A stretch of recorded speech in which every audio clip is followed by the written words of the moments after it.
Now we're going to move on to the scanner anomalies, and we're going to start with you, Nazaris. Oh, What do you are got, bud? we? Okay. Yes, That's it's okay. a natural segue because of what yours is on. Well, is yours not on? No, okay, no, yours is kind of farther away. Fine, fine. Okay, so my scammer anomaly this week was a question that we again find very often. It's actually really close to what we actually just talked about with ships docking at Orison, and that's what on Earth or what in the galaxy is a capital ship? So I looked up so many references and things to actually get us into this. So it's a bit harder than just saying from this to this is a capital ship. Let's run through a couple of those. So on the Oxford English Dictionary, or if you just search in Google, it's the one you get at. It is a large warship, such as a battleship or aircraft carrier. Merriam-Webster.com definition is a warship of first rank in size and armament. A major service ship has a battleship, cruiser, aircraft carrier is cited as references. And then Collins Dictionary in American English it says obsolete in an armored surface vessel of war other than an aircraft carrier. It's kind of an older one. Carrying guns of a caliber greater than 8 inches. I also went through the wiki page and just searched up capital ship, and so it actually runs through different definitions of different ages. So, in the age of sail, it was dependent on how many cannons you had. So it said before the advent of all steel navy in the late 19th century, a capital ship during the age of sail was generally understood as a ship conformed to the Royal Navy's rating system of a ship of the line as being of the first, second, and third or fourth rates. Those all those rates being number of cannons basically on the ship, per size, cannons per size. Um, and then of the second one, this is now in steel, the kind of where steel came in. I actually have it mislabeled in the notes. I'll fix that later. In the 20th century, especially in world wars one and two, typically capital ships would be battleships and battle cruisers of all of the above ships were close to 20,000 tons displacement or heavier. So so then when we get to the Age of Steel, we're no longer counting how many guns it has, but how many tons of displacement does it have. So we've changed what a capital ship means already. And then it was even later, in 1942, at aircraft carriers were then decided that they were also going to be called capital ships. Then in addition to that, nuclear submarines would also later be called capital ships.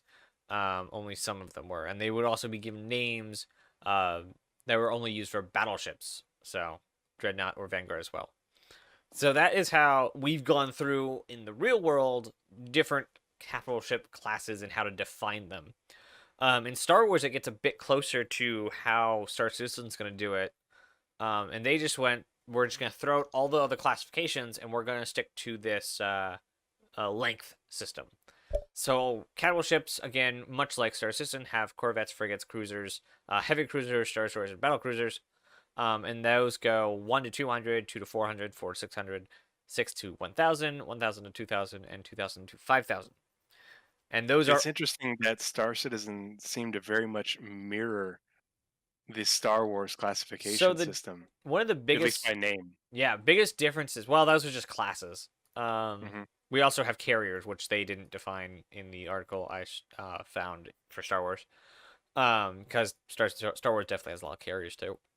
Hmm. Um, so those are all capital class ships. So there's I don't know how exactly to word the different class hierarchy because there's the class of the ship, aka corvette frigate, and then there's the class being it is a capital ship or designation, I guess maybe class and then designation. You would know better.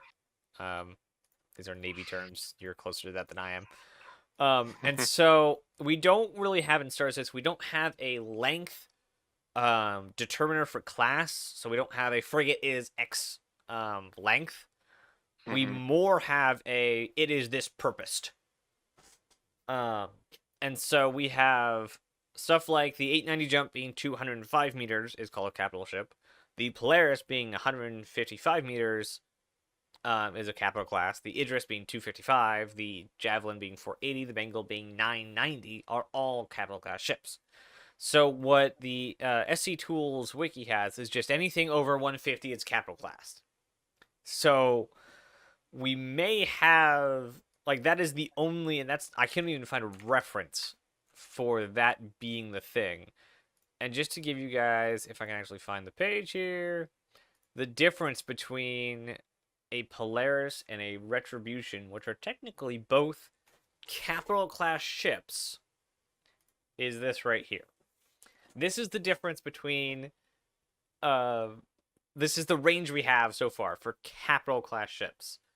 It is the Polaris and the Retribution, so the Polaris being again at 155 and the Retribution being at 2789. You can barely see it. Yeah. So in my personal opinion, it's too big of a gap. And I feel like that we should find, maybe even exclude the Retribution from the capital class, and that can just be the Dreadnought class. And then pull the capital class up a bit. Even though Corvettes technically are capital ships in all other name, there's another thing that I forgot to note here. That in all of the definitions, every single one, the Navy or military, some form of armament, or not armament, but armed forces were noted as being part of, that's the wrong thing, being part of the definition for a capital ship. But in the definition on Star Citizen's website, the hull E and D are capital class ships. The 890 is a capital class ship. So we've taken this was only a Navy thing, is now just, it's a big ship. It is over 150 meters. So we don't really have a good firm definition, I guess, of what a Star Citizen capital class ship is. And this is kind of a topic I really want to cover because I always thought that, or I always had the opinion of capital ships don't come in till Javelin size and up. And that was my like personal opinion that I've always held. And I kind of still hold it, but I do understand that it is more about the job of the ship. And Corvettes have a specific job, which I also read an article on Reddit today that the Polaris makes 0 cents as its job. So that was a fun one to look up. The so that is where we're at. So we don't have Well, and any. something to think about too Mm-hmm. is, you know, I think CIG even calls the reclaimer large, but the reclaimer is 155 meters, Oh, is it? and so is the Polaris. But the Polaris is growing. We don't know how Yes. much, but we do know it's growing. By a good little amount just to fit everything in it. But the Polaris also has multiple capital class components, whereas the Reclaimer only had the one.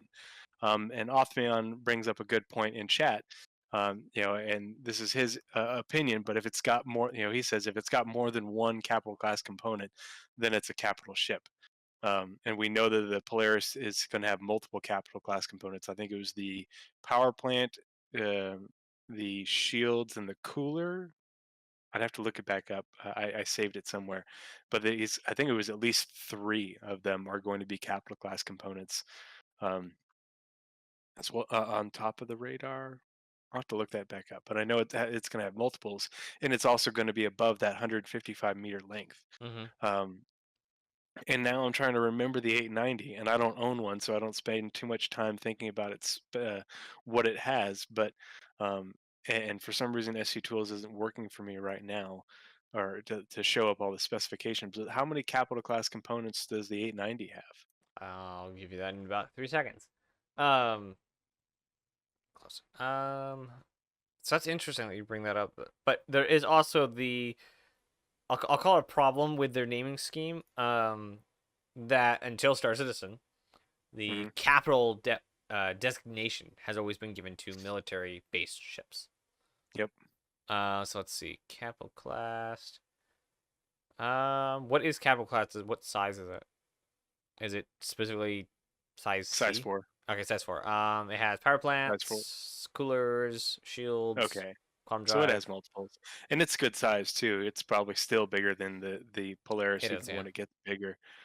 Um, but that'd be interesting if and we don't know why CIG says capital because the capital class docks aren't just on capital class ships. The Hammerhead has one, and so unless Well, it's their supposed to be a son made one, Corvette.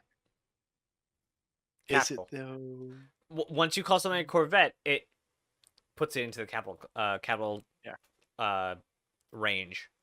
Hmm. So, like But I it said, doesn't have any capital class components. They're all it's over the place. yeah, they have all sorts of weird definitions that cross way too much without actually giving a good firm this is what this is.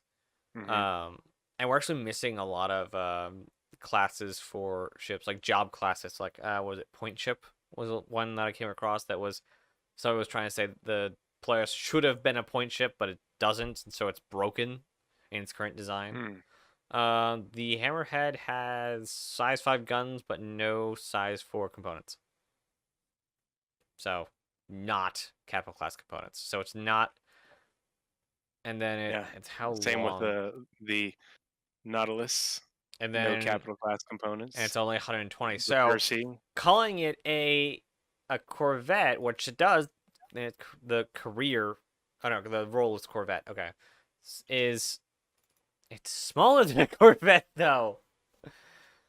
Oh, that's so obnoxious. So this is the thing I wanted to bring up, that there is no actual concrete evidence on what exactly a Star Citizen, because everything when you pull it into fiction, specifically sci-fi, is going to have its own definition because they have to bring the metrics of real life forward hundreds or thousands of years, and then they have to remake their own metrics. So as far as Star Citizen is concerned, all ships became defined as Navy terms. That's why we have all of these capital class civilian ships. But they lost their concrete definitions. So we have corvettes that are too small, or we have uh, really small capital ships. And just as like a tack on extra bit that I learned while doing all this research, a flagship is wherever the general or wherever the ranking officer is. It is not a specific ship like a you can have several Bengals, but there's only one flagship. Hmm. And the flagship is almost always not your biggest ship. Because your biggest ship is your biggest target. So your flagship is probably a smaller frigate or corvette, and it's just wherever the ranking officer is currently standing. If the ranking officer took a shuttle from one ship to another ship, the flagship name would transfer.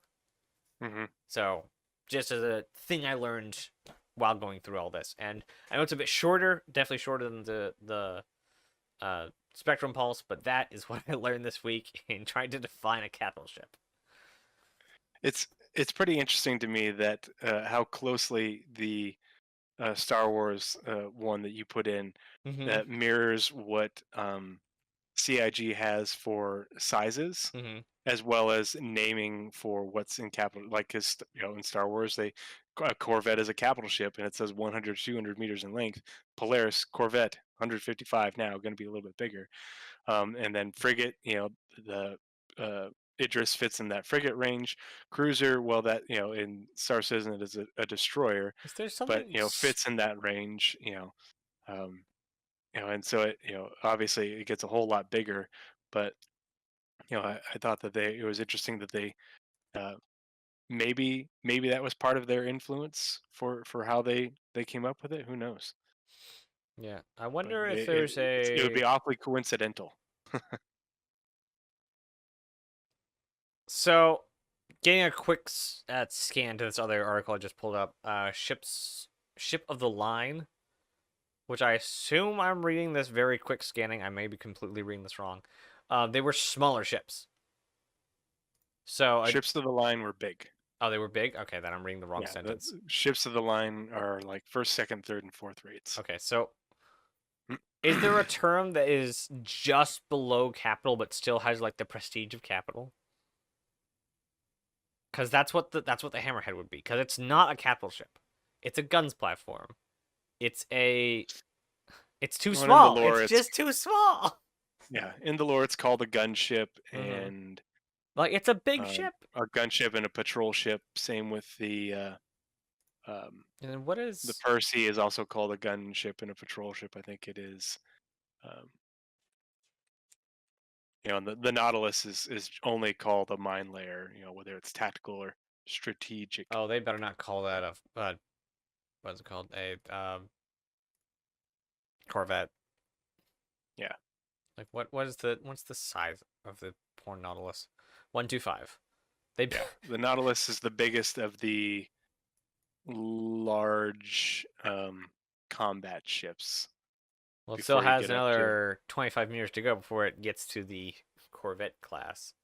Yeah, and that's the old Polaris. We don't know how big it's going to be, but if the Polaris is the Corvette class and now it's 175, it's a pretty substantial And the Hammerhead is difference. still smaller than the no. Yeah, They're gonna the call Hammerhead it is 115, the Nautilus is 125, and the Percy is 105, right?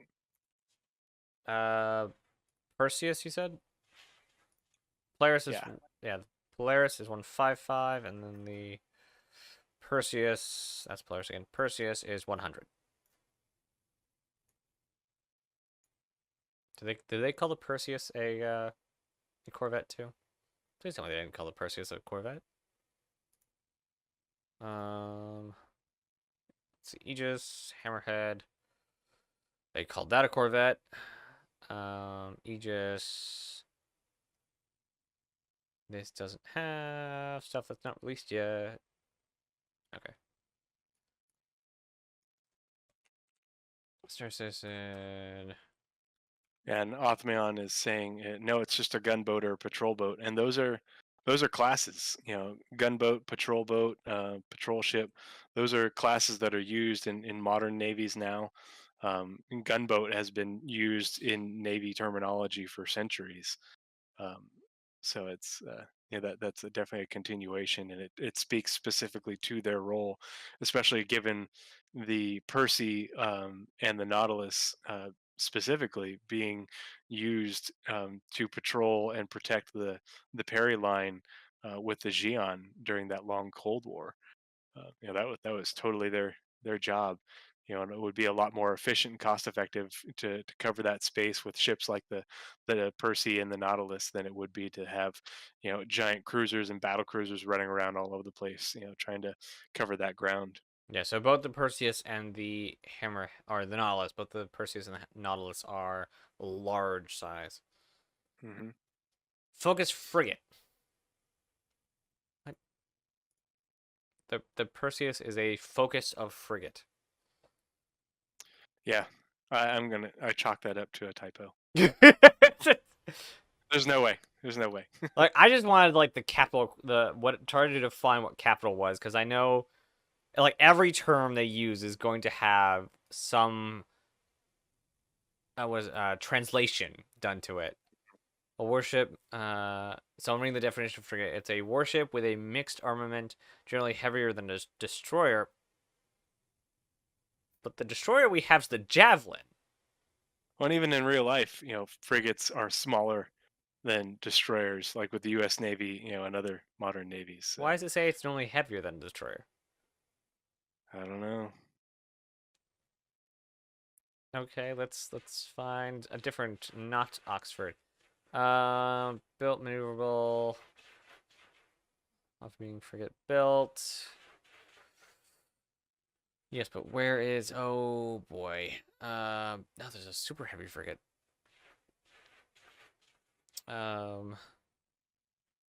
That's gonna take a lot more reading. So I'm just gonna not do that reading for now, and I may come back and I may do another. I will probably do another scanner anomaly for classes of ships, and why CIG has it all wrong. Why does CIG have so many not astrophysicists, but astronomers, I think is what it is. People who know how the universe works, and they're getting that spot on when they can. But they have nobody that's worked in the military to get the classifications of their ships. Yeah. Hire me, CIG. Like, you, I'll sleep on Disco noobifier, Lando's new couch. like, we're not gonna talk about the couch Yeah. because it's all made up. You're right, but they got their astrophysics correct, and they're building a story mode that has to do with being part of the Navy, and they don't have their terms correct for the Navy. I mean, yeah, correct is, I guess, subjective for them, but yeah, no, that with the astrophysics stuff and the astronomy stuff, the after digging deep into the discrepancies in the star system sizes between SC tools and what was on the what's on the ARC star map. Mm-hmm. When I found all those changes that had been documented, you know, over the years, and they just haven't been documented over the past 2 years. That Those was changes are very much in line with making the star systems more realistic as far as the where the planets would be, how where asteroid belts would be, the types of suns and everything, where the green belt would be. And so Sherry is going through and she's redoing someone else's work in order to make it, oh no, this we gotta fix this. yeah. I This think one's too she's small. The putting a sun needs to lot be more. farther away. Yeah. This one needs to have more mass, or larger diameter, that sort of thing. And Yeah, I yes, was looking off me more at on the. like they do change. Like that was one of the points. Like we have to like adapt these, but they've lost all meaning. Like frigate is now a class and a focus that we just read. It's no longer this is what a frigate is. It's basically the same way we have music genres today. You can come out with a metal album and call it Christian music. It doesn't really matter. It's just whatever the heck the band wants it to be. They could call it a pop single, and it'd be a complete album of death metal. It doesn't matter. There's no one to tell you what it is. So Aegis could come out with a railgun, just a railgun ship, and call it a touring vessel, just because that's the kind of just that's just the kind of like space we're in. Um, so it's just upsetting. It's just upsetting, and that's not even like that wasn't even the point because the point was trying to define capital, and it's apparently anything above 150 is the clearest we can get to.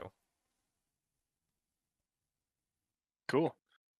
Well, if you don't have anything else on that, I don't as I well, and could we rant can. for longer, but no, I'm good.